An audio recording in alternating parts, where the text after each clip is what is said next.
KCN 정기환 선교사라고 합니다. 귀한 시간 주셔서 감사합니다.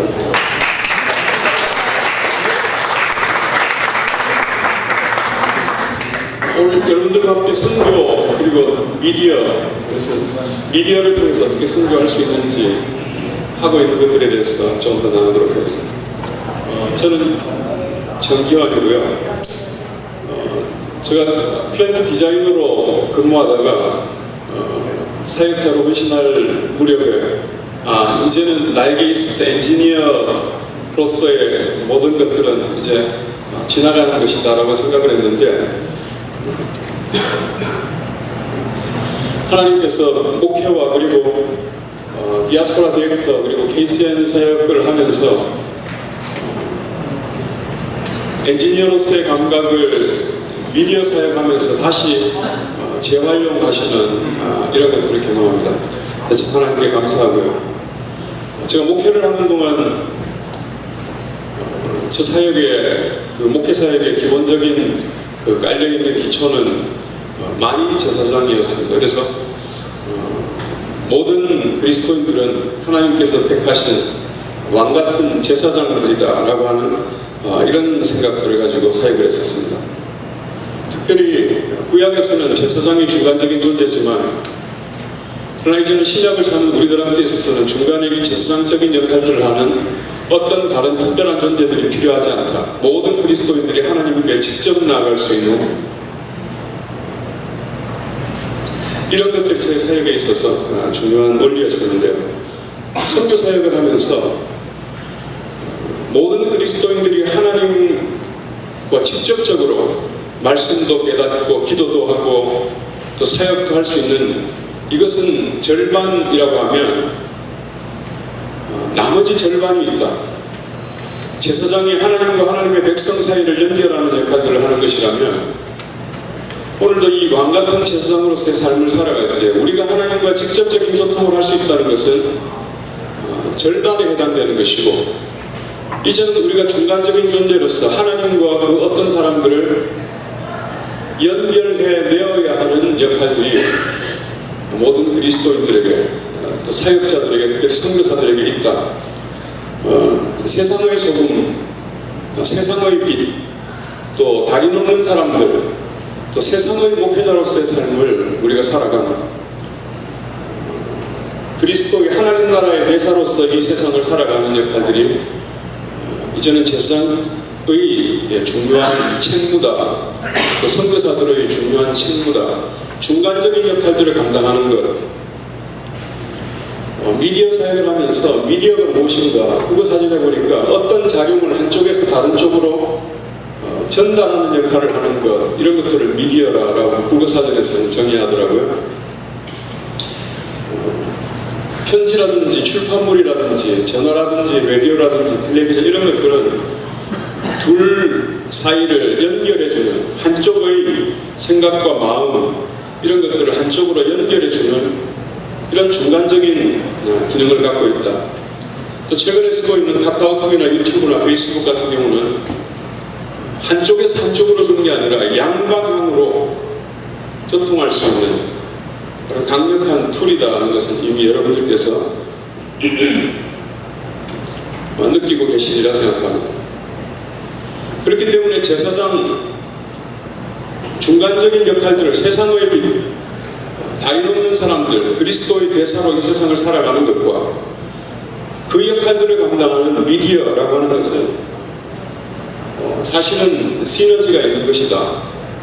어떤 의미에서 군인은 적을 죽이는, 그리고 아군을 보호하는 이런 역할들을 하는 존재들이고, 또 소총은 적을 효과적으로 제압할 수 있는, 좀 전에 신성호 부회장님 이야기한 조그마한 총으로도 그 유단자를 이길 수 있게 하는 효과적인 무기이기 때문에 모든 군인들은 소총을 지참하는 것처럼 중간적인 역할들을 감당하기를 원하는 제사장들은 중간적인 역할들을 효과적으로 수행할 수 있게 해주는 미디어를 쓰면 되는 것이다. 어떻게 보면 선택 이상의 것이다. 사실은 저와 여러분들은 미디어를 쓰고 있는 분들이라 더 적극적으로 쓰는 사람과 덜 쓰는 사람의 차이가 있을 뿐이다.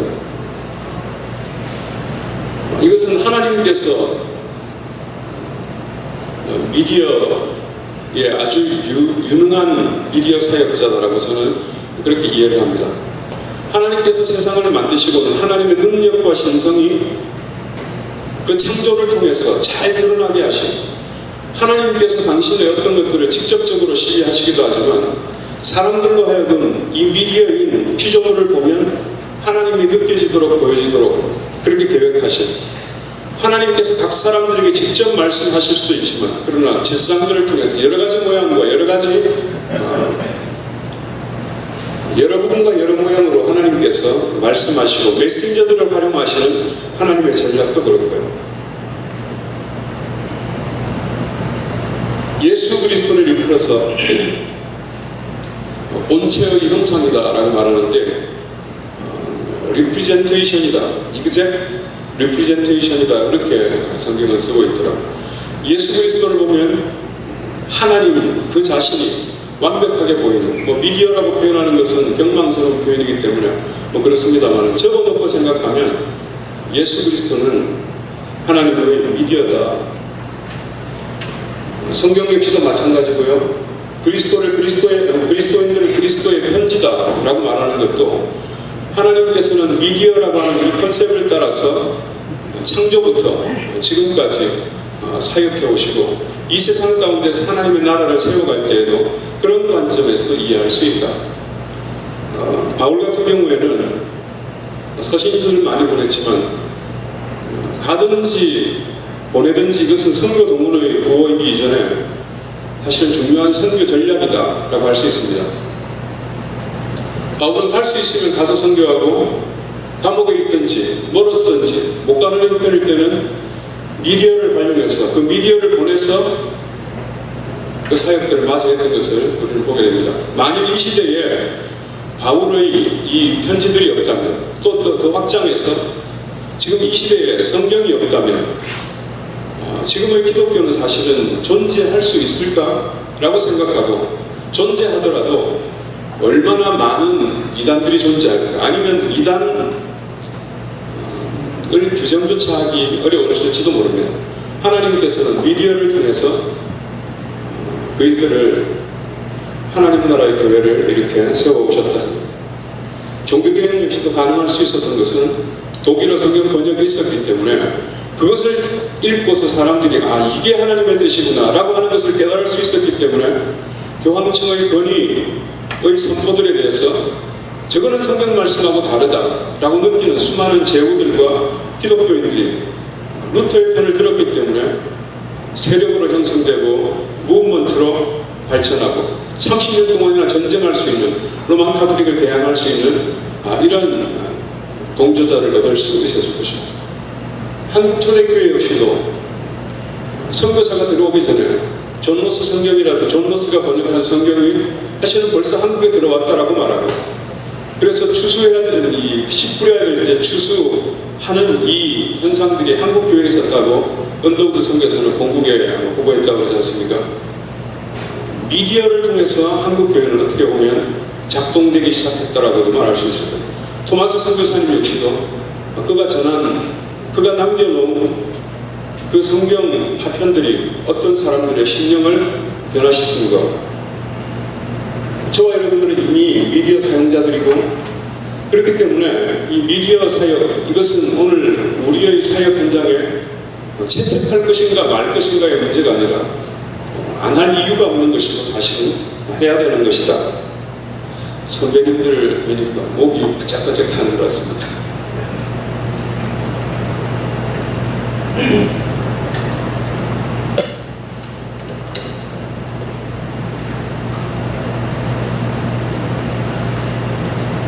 선교에 대해서 저는 개인적으로는 10년 동안 한인교회 사역을 하고 그 이후에는 선교사로 본격적으로 사역하고 있는데, 저 개인적으로 그렇게 생각합니다. 10년 동안 어깨너머로 훈수꾼으로서 선교를 배울 수 있었다.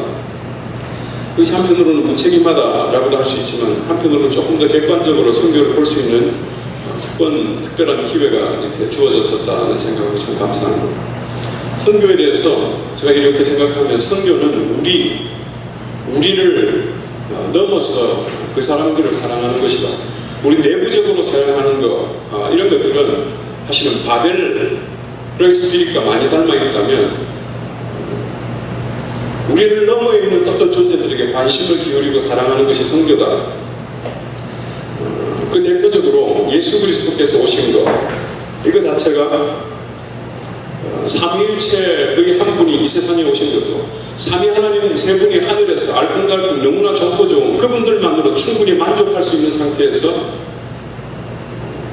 한 분이 바깥에 관심을 위하여 이 땅에 오신 것이 성육신이고, 끊임없이 예수 그리스도께서 오셔서 그 하나님의 마음, 선교의 마음, 우리 안에 있는 필요들도 있지만 그것을 확장해서 우리 밖에 있는 어떤 존재들, 죄인들이라든지 고아나 아니면 이방인들이나 이런 한 마리의 비유처럼 끊임없이 외부를 향한 관심들을 예수님께서 표현하시면서 이것이 하나님의 마음이고 선교의 마음인 것을 보여주신, 더 나아가서는 안디옥 교회 역시도 내부적으로 이제 탄탄하게 굳어져 가야 될, 세워져 가야 될 그 교회 가운데서 중요한 두 사람의 핵심되는 리더를 떼서 보낼 수 있었던 것도, 선교는 우리를 잘되게 하는 것이기 전에 그것을 일단 요구하고 바깥에 있는 사람들에 대한 필요와 그들에 대한 관심과 그들을 위하여 사랑의 손길들을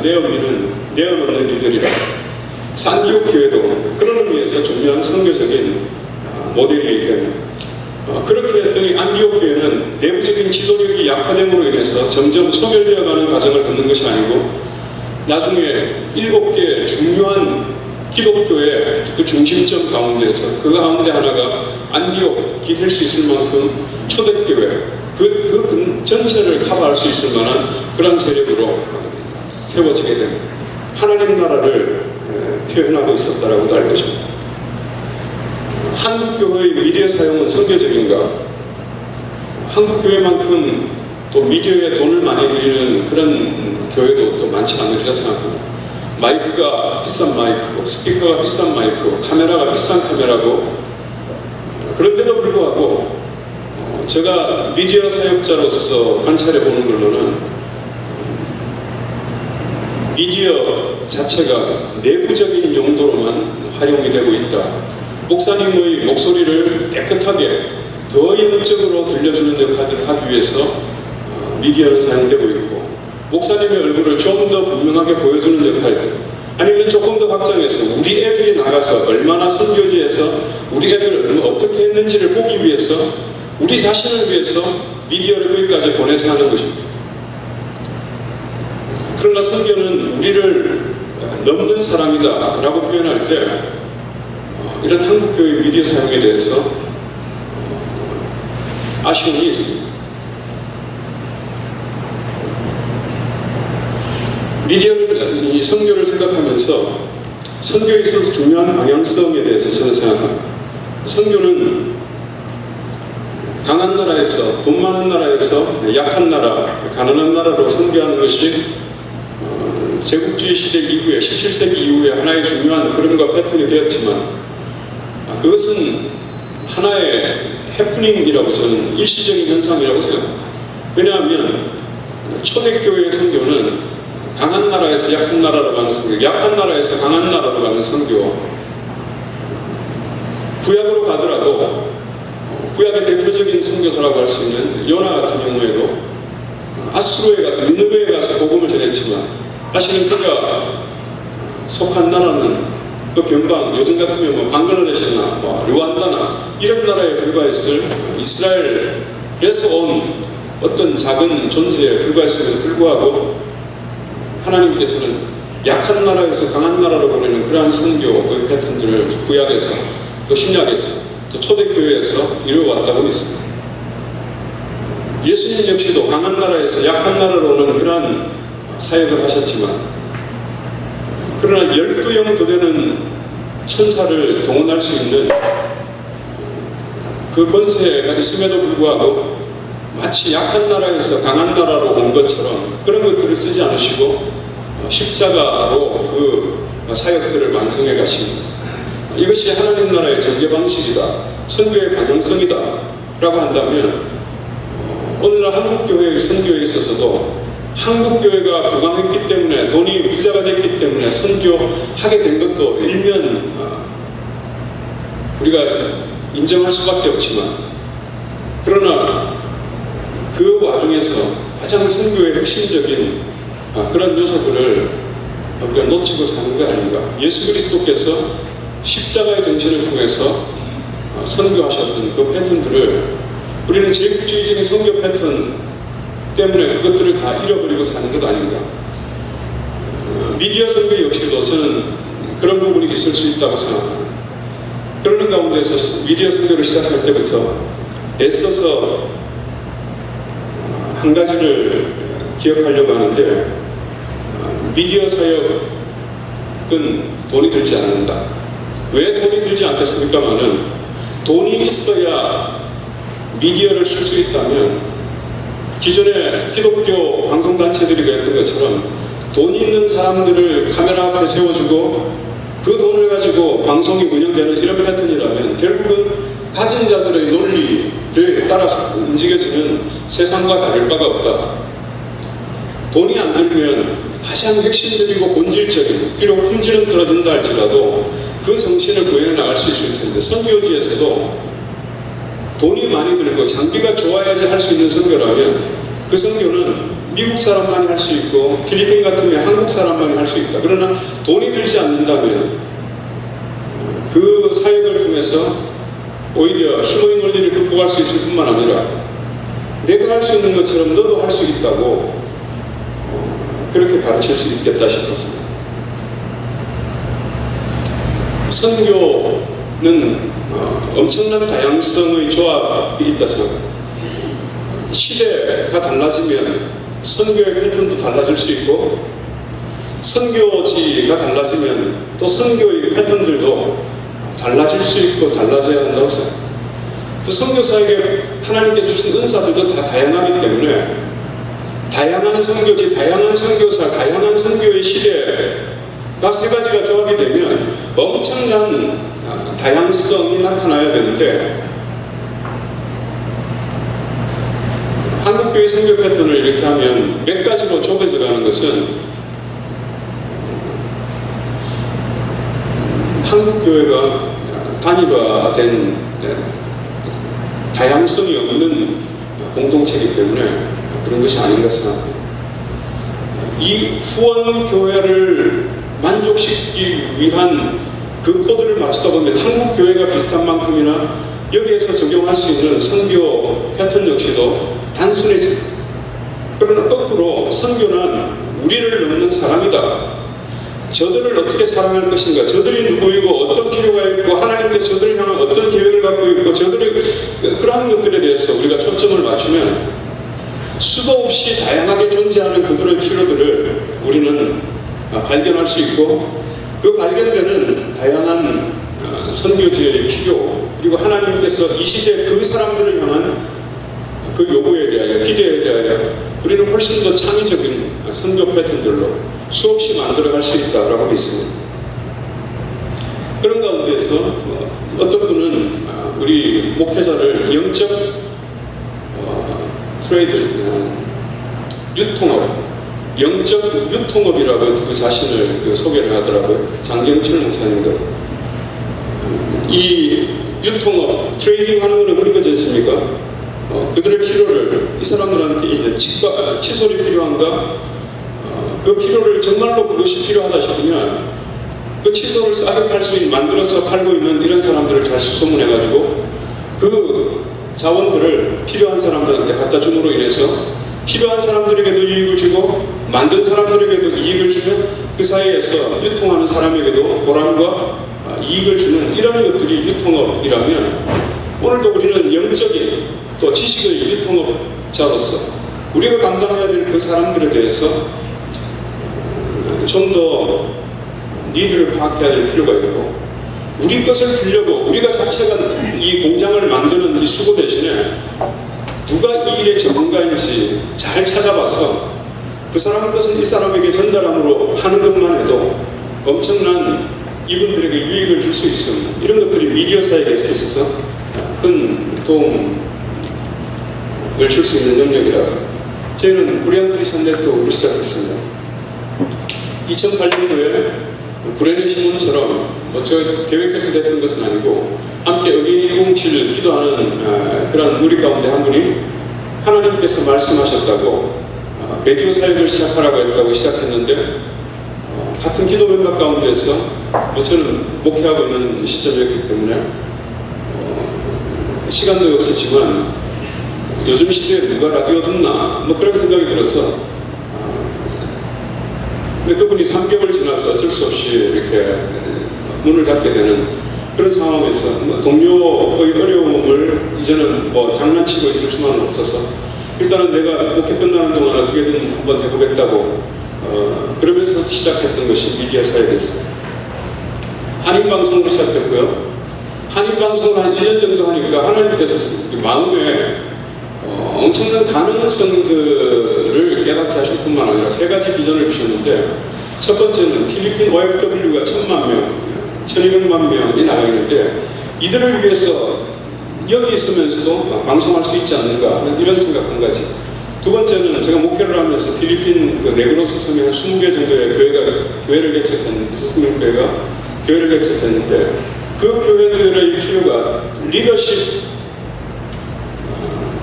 제대로 훈련받은 목회자들이 거기 들어가려고 하지 않고 그러다 보니까 리더십을 이기핑하는데 심각한 문제가 있더라 하는 것들을 사역하면서 많이 깨달았었는데 필리핀 목회자들을 교육할 수 있는 이런 콘텐츠들을 만드는 것. 세 번째로는 그냥 막연하게 경험도 없습니다만은 MBB 무슬림 백그라운드 빌리버드의 경우에 그들의 독특한 노출할 수 없는 그러나 다양한 필요가 있는 엄청난 영적 가능성들이 있는 이런 사람들을 위한 방송 사역을 할 수 있지 않을까. 그래서 그 3가지 비전을 2009년도에 바꿔서 잘 간직하는 가운데 현재 한 가지는 그 선원들을 위한 방송을 얼마 동안 하다가 지금은 좀 중단이 됐고 지금은 현재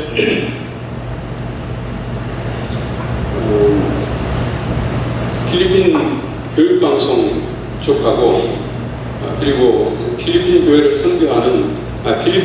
선교 동원하는 이런 선교 방송으로 지금은 전환한 상태입니다. 그래서 이름을 코리안 크리스천 네트워크로 한인들을 섬기기 위해서 만들었다가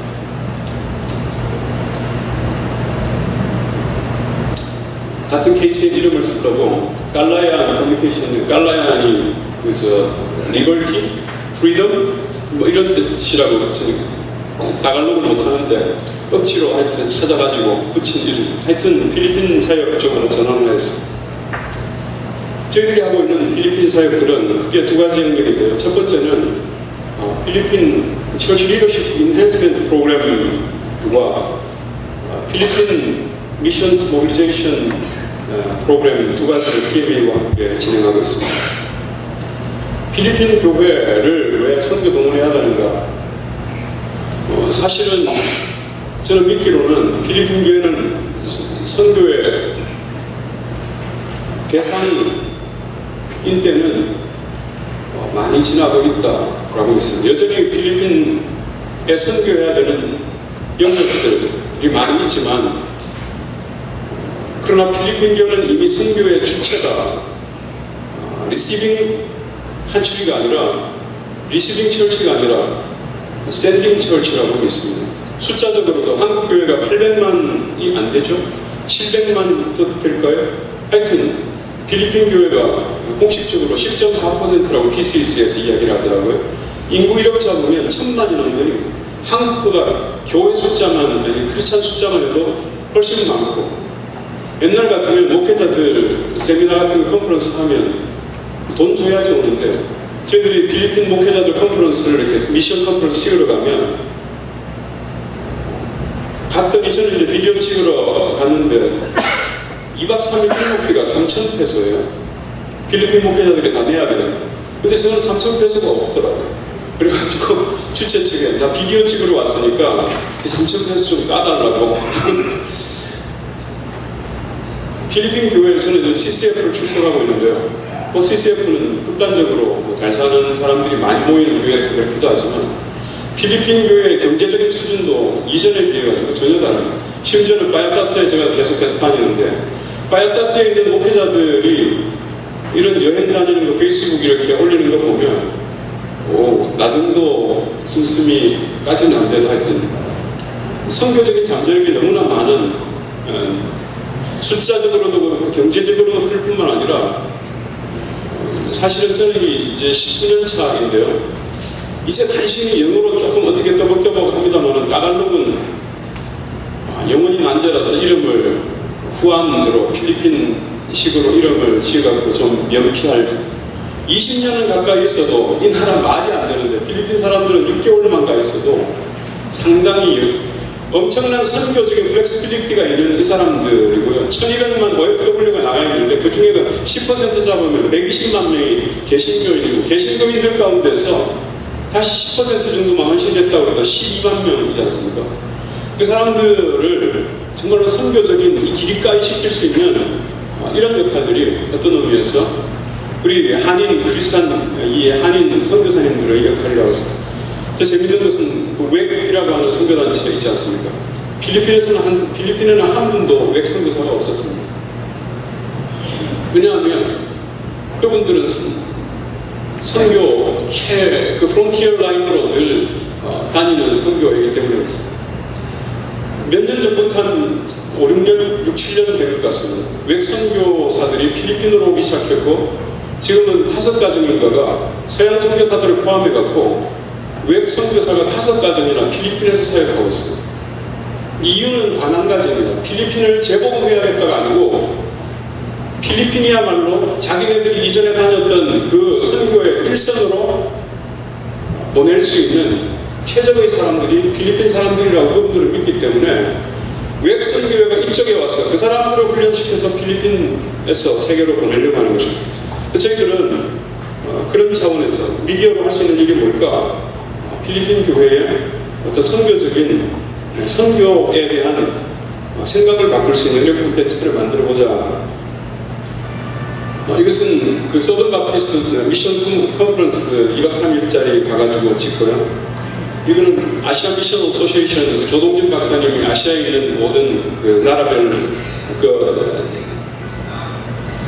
마닐라 인터내셔널 미션 컨퍼런스 또 필리핀 디아스포라로서 해외에 나가가지고 필리핀 사람들이 어떻게 필리핀 교회를 세워서 다른 소수민족들을 선교하고 있는지에 대한 보고를 하는 그런 글로벌 서밋 이런 것들을 저희들이 비디오로 찍어서 다시 지금 유튜브나 페이스북으로 나누는데 이런 데서 나눠주는 것이 다른 것이 아니지 않습니까? 성경에는 우리 필리핀도 선교해야 된다더라 아니면 필리핀이야말로 선교에 최적화된 민족이다 아니면 필리핀 사람으로서 이렇게 가갖고 이런 선교를 했다 뭐 그런 것들이 보고되는 자리가 미션 컨퍼런스 아닙니까? 그러니까 그것만 그대로 해갖고 여기다 전달을 하면 필리핀 사람 그랬구나 라고 생각을 하게 되기를 기대하면서 이런 것들을 찍어서 나누고 있습니다. 글로벌 피노이라고 하는 것은 인터뷰 프로그램인데요. 호스트로 이 PMA 내셔널 디렉터를 초청을 하고 그리고 필리핀 사람으로서 좋은 선교 사례를 갖고 있는 분들을 인터뷰로 모셔서 이 사람들이 이야기하게 해서 저희들이 찍고 그럼으로 인해 가지고 필리핀 사람들의 선교를 필리핀 사람들이 하고 있는 선교를 필리핀 사람들한테 좀 돌려 보내려고 기획했습니다. 아도이 목사님이 너무 바빠서 지금 인터뷰어를 지금 바꾸려고 또 한 가지 사역은 말씀드린 것처럼 철치 리더십 인핸스먼트 프로그램들을 저희들이 만들고 있습니다. 왜 필리핀 교회 리더십을 이키핑하는 컨텐츠를 만들어야 되는가? 토픽이라고 Trainers of Pastors International Coalition이라고 하는 그 단체에서 만든 짧은 클립에 보면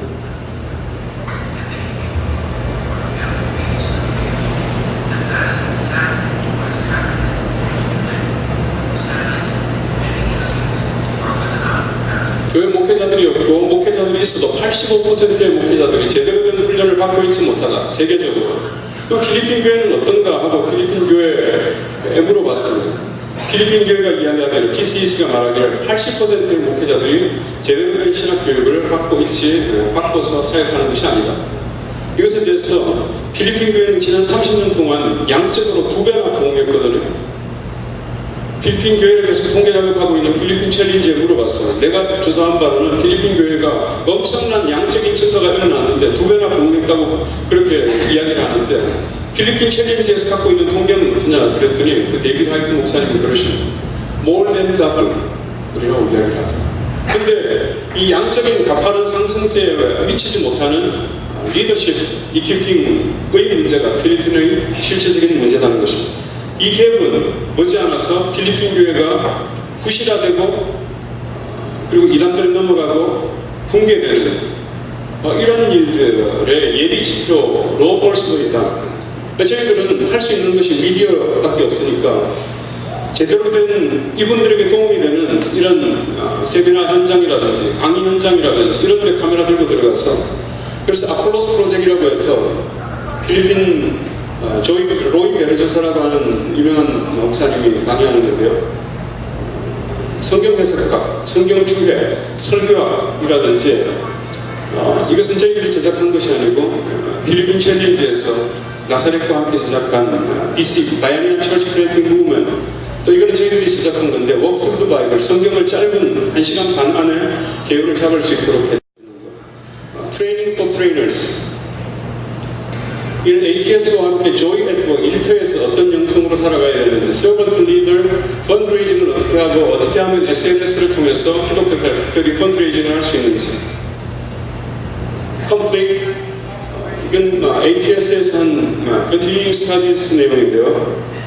바이블 인트로덕션이라든지 ATS 교수로서 그의 마지막 강의를 2주간 동안 촬영했던 트랜스포메이션, 나사렛 신학교에서 컨텍츄얼라이제이션 미션 심포지움일 때 저희들이 가서 찍었던 내용들, 이런 것들을 만들어서 필리핀 목회자들에게 제공들을 하고 있습니다. 그래서 유튜브나 페이스북을 통해서 저희들이 콘텐츠를 나누고 있고요.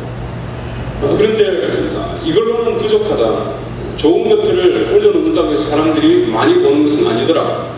미디어 사역을 하면서 느끼는 것이, 좋은 콘텐츠란 좋다고 말하면서, 정말 좋다고 말하면서, 추천해야겠다라고 말하면서 자기를 보지 않는 게 좋은 콘텐츠라면, 나쁜 콘텐츠는 막장이다, 우리 애들이 볼 거 두렵다 라고 하면서 혼자서 끝까지 그 다음 편까지 참지 못하고 또 보고 하는 것이 나쁜, 돈까지 내면서 보는 드라마, 그런 것들이 나쁜 콘텐츠의 특징이다는 것이라면, 좋은 콘텐츠를 페이스북에 올리고 유튜브에 올린다고 사람들이 보는 것은 아니다. 그래서 사이버 신학 과정을 지금 구성하고 있습니다. 이것은 목회자들이나 엘더, 안 그러면 선데이스쿨 티처 이런 분들이 볼 수 있도록, 사실은 그분들이 제대로 역할들을 감당하기 위해서 성경이나 사역이나 리더십이나 다양한 것들이 필요한데, 이런 것들이 잘 이키핑되어 있는 가운데서 30분이고 1시간 설교를 하거나 이 교육을 하면 잘 준비된 사람이 한마디 하는 것하고 그거 단장 들어가지고 내뱉는 이런 한마디하고는 파워가 다른 것을 우리가 알지 않습니까? 밑에 것들을 이키핑 해줘야 되는데 여러 가지 제약들이 많은 거예요. 돈도 없고 시간도 없고 자격도 안 되고 신학교 갈 자격도 안 되고 주변에 신학교도 없고 목회를 그만둘 수도 없고, 그러다 보니까 이 한계를 그냥 품고서 살아가는 것입니다. 미디어는 이 제약을 뚫을 수 있다라고 저는 믿습니다. 종종 사람들이 질문하기를, 미디어 본다고 사람이 크리스찬 리더로서 성숙되겠는가? 영성이라든지 제자도라든지 관계성이라든지 전인성 인격이라든지 많은 부분들을 갖춰야지 되는 건데, 이거 미디어 저런 이것하고 너무 무리한 접근을 하는 거 아닌가라고 질문을 받습니다만은, 저는 생각합니다. 여러 영역 중에서 안 되는 부분들은 안 되는 거지만 지적인 부분들, 정보라고 하는 이런 부분들은 할 수 있고, 할 수 있는 것만이라도 하면 되지 라고 시작해서 이것이 다 할 수 있다고 생각하지 않습니다. 성경 말씀에 대한 이해라든지 어떤 지도력에 대한 이론이라든지 기독교 역사라든지 전략이라든지 선교에 대한 여러 가지 인사이트라든지 이런 것들은 굳이 앞에 앉아서 이야기하면 더 좋겠지만 미디어로 배울 수도. 그래서 저희들이 이런 사이버 미니스트리에서 코스를 선택할 수 있고, 그리고 보면 컴플리트 할 수 있고, 그리고 한 개 한 개 다듬어 갈 수 있는, 개인적으로 등록해서 하게 되면 본인이 키핑도 할 수 있고, 저희들이 현재까지는 저희들이 서티피케이트를 줄 수 있을 뿐만 아니라 현재 이것을 함께 줄 수 있는 이런 교육기관들을 계속해서 섭외를 하고 있습니다. 그리고 재생산이 가능하다. 제자에게 내가 그만큼은 다 가르치지 못하지만 이 제자가 그것을 다시금 봄으로 인해서 상당히 그 감수의 효과들이 적은 가운데 살 수 있다. 그래서 저희들의 비전은 모든 신학교에 저희들이 사이버 신학 과정 만들어서 모든 사람들이 우리한테 끌어당기는 거 말고 우리처럼 당신 신학교도 할 수 있다. 그래서 모든 신학교에 이 사이버 신학 과정을 심는 것이 저희들의 소망입니다. 아테아 김 의원 총장님 얼마 전에 방문하셔서 저희들이 만든 것들이 아테아 쪽에서 공유되면 좋겠다. 또는 이런 플랫폼을 만들어가지고 한국 사람이 세운 다양한 세계에 있는 신학교들이 그 플랫폼 속에서 필요한 것들을 취사 선택해서 어떤 과정들을 만들어갈 수 있겠다. 그래서 지금 논의들이 진행되고 있습니다. 또한 필드 트레이닝들을 하고 있는데요. 사람들이 봐주지 않으면 가서 틀어주겠다는 것입니다. 바이타스에 지난 작년도에 10개월 동안 가서 계속 강의들을 진행했고요. 토픽과 함께 저희들이 작업들도 하고 있고요. PS 이갑형 목사님을 비롯한 우리 선교사님 관여된 분들 계실 텐데요. 2박 3일 동안 저희가 가서 14시간인가 부탁받았는데 그 중에 8시간은 미디어로 강의했는데요. 8시간을 미디어로 강의를 풀어놓는데도 그 사람들이, 조는 사람들이 없이 다이나믹이 그대로 유지되는 것을 제가 이 사진을 집어넣었습니다. 가난한 신학생 한 사람이 끝나고 난 다음에 저한테 500페소를 질러주고 갔습니다. 성경금이라고. 제가 이갑형 목사님한테 물어봤더니 아주 오래전에 이갑형 목사님이 1000페소 받았었다. 두 번째 사례. 미디어도 사람들을 움직일 수 있구나 저는 믿습니다. FA의 푸드 헝그리 인터내셔널 국제기아대책에서도 스텝 리더십 스쿨을 진행하고 있는데 저희들 미디어를 사용하고 있다고 들었습니다. 저희들이 지금 시간이 거의 다 돼서 여러 가지 프로그램들을 제작하고 있고 앞으로 제작하려고 하는 프로그램들도 있고요. 그리고 더 나아가서 목회자들에게 정말 필요한 게 뭔가, 이것을 가르칠 강사가 뭔가, 어떻게 하면 효과적으로 이것들을 전달할 수 있을까 계속해서 저희들 생각하고 여러분들의 아이디어를 주시면 되고요. 이것 이외에 실드런 프로그램들, 길거리에 있는 어린이들에게 먹을 것을 주는 것도 필요하지만 그들에게 꿈을 줄 수 있다면, 그래서 저희들이 애니메이션으로 그 친구들에게 꿈을 줄 수 있는 이야기들을 다갈로그를 만들고 있고요. 끝으로 이것만 하고 마치도록 하겠습니다. 미디어 아카데미를 저희들이 지금 준비하고 있습니다. 미디어 아카데미가 왜 필요한가? 현재는 저 차가 좀 적다 싶을 정도로 장비들을 가득 싣고 어디 가서 비디오 찍고 하는데 다니면서 이 장비를 들기에는 이제 힘이 붙이는구나 하는 이런 생각들이 많이 듭니다. 한번 나가면 보통 한 서너 사람 정도가 있어야 되는데 사람이 없으니까 저 혼자 나가거나 한 사람 정도 더 해갖고 이렇게 작업들을 카메라 4대5대 걸고 작업을 하는데 필리핀 사람이 해야 될 일이다. 중요한 거는 내가 해봤던 이 경험을 가지고 이 필리핀 사람들을 훈련시키는 일이 궁극적으로 내가 할 일이다 하는 생각들을 합니다. 그리고 이 일들은 선교 사역에 있어서 너무나 전략적인 중요한 부분들인데 비디오를 어떻게 만들 것인가도 중요하지만 미디어를 어떻게 선교에 접목할 것인가 하는 이런 아이디어들을 사람들하고 나누고 싶다. 그리고 이거 하면서 미디어를 가르치면서 디사이플십을 할 수도 있고 또 걔네들이 사역자가 되지 않더라도 먹고 살 길은 만들어지지 않겠는가. 그래서 저희들이 이제 사무실이 조그마하니까 한 4명, 5명 해서 주말마다 하려고 계획들을 했었는데 감사하게도 어떤 한국에 있는 어떤 그 기술학원 운영하시는 분이 이런 장비들을 저희들에게 기증하겠다고 그래가지고 웬 떡이냐 하고, 사실은 이 장비를 줘도 미디어에 대한 이해들이 없는 분들에 있어서는 그냥 지금 저희들이 이제 APTS 미디어학과, 커뮤니케이션 학과와 같이 해서 학교 안에도 설치하고, 그리고 학교의 학생들을 선교적인 미디어 실습 내지는 바깥에 있는 필리핀 젊은이들이나 특별히 아시아에 있는 그런 사역자들을 필리핀에서 훈련해서 KCN이 여기서 만들어질 수 있다면 캄보디아에도 가능하고 베트남도 가능하고 그리고 미얀마도 가능하고 스리랑카도 지금 언급한 이 나라들은 지금 논의가 진행되고 있는 나라들. 뭐 대충 이 정도로 발전을 마치고요. 저는 확신합니다. 이 일이 의미 있는 일이다. 그런데 응원도 좀 필요하고요. 그리고 제일 필요한 건 사람이고요. 그래서 여러분들 가운데서 이런 일들에 다시금 파송해가지고 동역할 수 있으면 더 좋고, 안 그러면 몇 개월이고 저희들한테 와가지고 배워가지고 여러분들의 사역에 정말 이렇게 써먹고 싶다는 그런 분들이 계시면 저희들한테 붙여서 여러분들의 사역을 잘 되게 하는 일을 위해서는 별로 이렇게 저희들이 섬길 것이 없지만 여러분들이 나가려고 하는 그 어떤 사역들을 위해서는 우리가 얼마든지, 그래서 저희들은 홍보 비디오는 잘 만들어 드리지 않습니다. 스케치 비디오 같은 것들을 잘 만들지를 못합니다. 그렇지만 거기에서 진행되는 것들을 어떤 사람들한테 유익할 것이다라고 하는 확신이 들면 정말로 노가다 감당할 수 있고, 그런 노가다를 함께 할 수 있는 이런 동역자들을 찾고 있습니다. 감사합니다.